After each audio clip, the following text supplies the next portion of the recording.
Welcome to the high school football playoff wrap-up show from the Oakland Press. I'm Scott Burnstein. This is the big fella Jeff Dullack. We're into the regionals now. We're going to recap district finals weekend here in the Oakland County Prep Gridiron. We had some impressive performances, to say the least.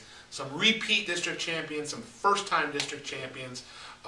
Let's start off with the final game of the slate on the weekend. It was a barn burner. Could have been the best of the night, or could have been the best of the weekend. It came from Division 4, and it was Pontiac Notre Dame Prep hosting Detroit Country Day from Birmingham. They were the number 9 and number 10 teams, respectively, in the state going into the tournament. And it was, as advertised, Country Day comes out on top, I believe, 14-12. Yep.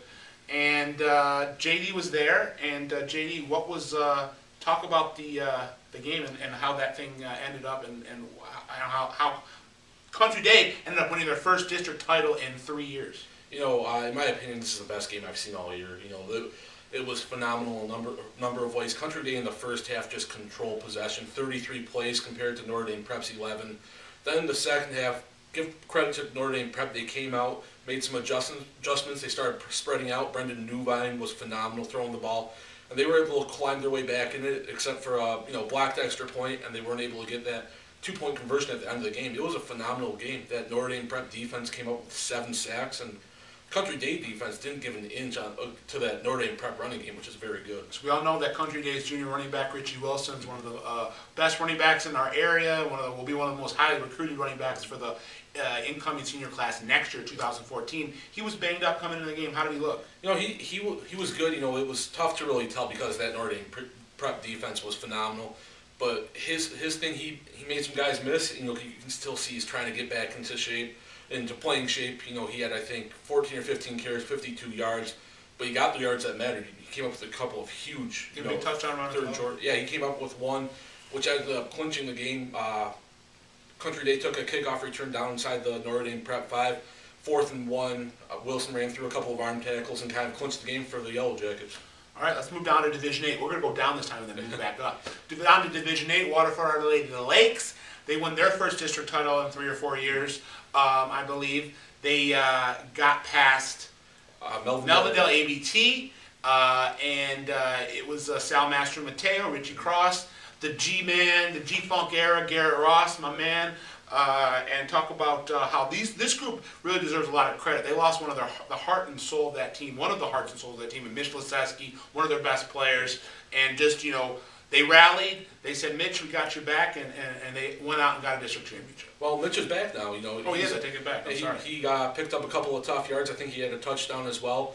But, you know, hats off to this Our Lady of the Lakes defense. Melvindale ABT, they have a quarterback. See what happens when you miss a week in here? Sorry, man. Sorry about the misinformation, but Jeff's always here to watch my back. But ABT had a quarterback named Daryl Nate Hines. Had a phenomenal game, a couple of long touchdown runs called back, but this Our Lady of the Lakes defense might be playing their best this season, only allowing only 6 points to ABT. ABT got the other 6 on a kickoff return for touchdown, and then, you know, completely stopped Pittsford in round 1. This is a defense that, as long as they can get by a very good Harvard Beach team on Saturday, you know, this is a team that I said that they could get to Fort Hill, and I think that defense could carry them there. All right, let's move on to a couple games that were lopsided and a couple teams or a few teams that repeated as district champions. Walled Lake Western got a repeat. They really handled Fenton, a team that had upset Harrison in week 1. You had Brother Rice roll over Oxford in a battle of coaching legends, Bud Rowley at Oxford and Al Fracassa at Brother Rice. You had Orchard Lake steamroll over Avondale for the second time in 3 years in the playoffs. And then you had Catholic Central, who a lot of people, including myself, were picking Walled Lake Northern to grab the upset. But Catholic Central said, no, we're the preeminent team in this part of the county, and we're the world beaters, and we're going to take you out to the woodshed. And that's what happened, unfortunately, for Team Moore. They had a great year. Absolutely. But let's talk about some of those performances. I know. Starting at, you were out at the Catholic Central game, and obviously Dark Angelo, we talked about it in our prep chat. and Hool. They combined for 6 touchdowns. 6 touchdowns. And 250 yards. Looked outstanding. But talk about some other guys that impressed you. You know, I'll throw it out there right now. Garrett Moore's quarterback for Catholic Central. Once they got that running game going, he was picking apart that northern defense. He was directing traffic, and you know, if they can keep the passing game going, get John Malone receiving. What about my man Johnny Malone? I heard he had a couple big plays. And you know, if they get that working, you know, to mix up the run and the pass, you know, there's a very good chance that Catholic Central could kind of be the spoiler in this whole maybe Clarkston and Lake Orion playing the state title game. Catholic Central's got as good of a chance as anybody. Yeah, Garrett Morris kind of called me out on Twitter this week. He said, "I thought you love our Catholic League. I thought you were gonna get our back. I picked against him." I said, "You're still my man, G." And he showed me that you know, we got the G-Funk era in the bottom of the Catholic League in the CD division with Garrett Ross, and you got the G-Funk era in the top of the Catholic League with Garrett Morris over at Catholic Central. And like Matty Linehan over at Orchard Lake St. Mary's, he's a first-year senior signal caller that is playing like a savvy vet and is playing his best football late, and that's what you got to see from your leaders. Over at Brother Rice, you had you know, just the typical balanced attack that you got from Brother Rice. You got Brian Walker doing it on the ground. Greg Marzik, you know, I think he could be the best blocking back in the area, and probably another guy that we should have talked about on Prep Chat, which would be really a standout at the next level if he gets a chance at the Division I level as a blocking back. And then Jason Alessi kicking field goals. Mr. Everything. Johnny Reschke, you know, collecting his traditional 10 tackles and a couple sacks. So, what do you like from Brother Rice coming into the regional finals? You know, it's that powerful rush attack, and much like Catholic Central last week, they have that passing game that can work into. You know, you mentioned Brian Walker. I like Sean Powell a lot. Oh yeah, and we should mention the Brian Walker-Sean Powell combination. You got that kind of scat back in Sean Powell. You got Brian Walker, who's very speedy, but is also extremely powerful and breaks through a lot of tackles and doesn't go down on first contact. And Powell, you know, had 93 yards, I believe, on only about 12 carries. And, you know, this might be one of the most underrated, most diverse offenses you'll see. Like you said, a fast running back, a powerful running back, a solid passing game will show you in Lacken area. He looked really good in week 1, and not so, you know, didn't throw as much in week 2, but they had the opportunity. But there's just too many weapons for most teams to really stop on that Brother Rice offense. I mean playoff week 2. I promise. Moving over to Orchard Lake St. Mary's, you know, that they have a dynamic backfield in Parker McGinnis and Grant Nemick, and they just do all the little things. Nothing flashy, just great. I mean, really. I mean, they're great high school football players, great high school running backs. They're first cousins and best friends, and I think they have a good chance at getting a repeat. They went for about 300 yards. I believe Nemick had 3 touchdowns.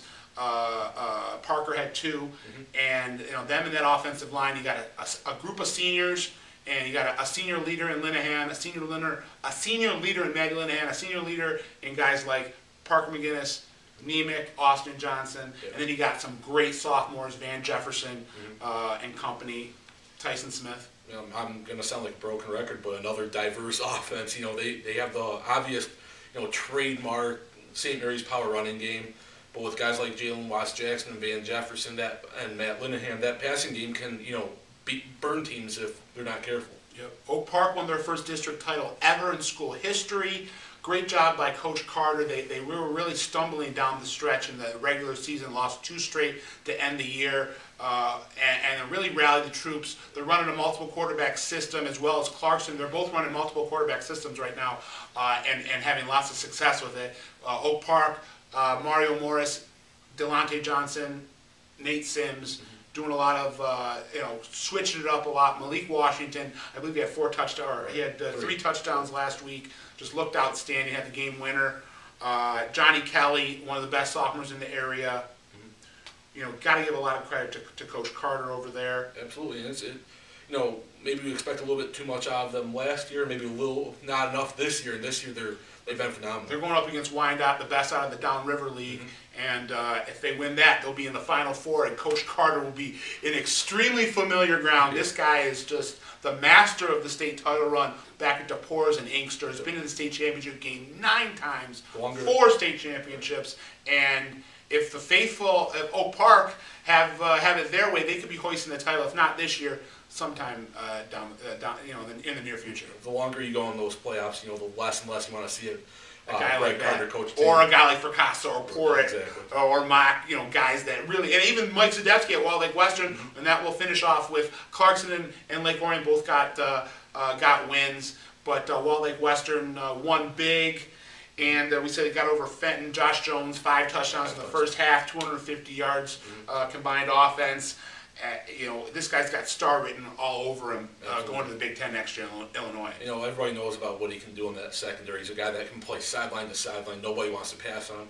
And then he kind of showed off the athleticism on the offensive side of the ball, where you kind of shine a light on that a little bit more, and you see what he did. Like you said, 5 touchdowns, and that's first half. Exactly in the first half. And it's a Fenton team that was 8-1 this season, had a phenomenal defense, and just stopped a Farmington Hills Harrison team dead in their tracks. Yeah, I mean, you got to take your hats off to Coach Zadepski. He had only returned 2 starters this year, and just a whole new batch, and have just kept the train running. As I said, he won a state title in '99. Was on the staff when they won it in '96.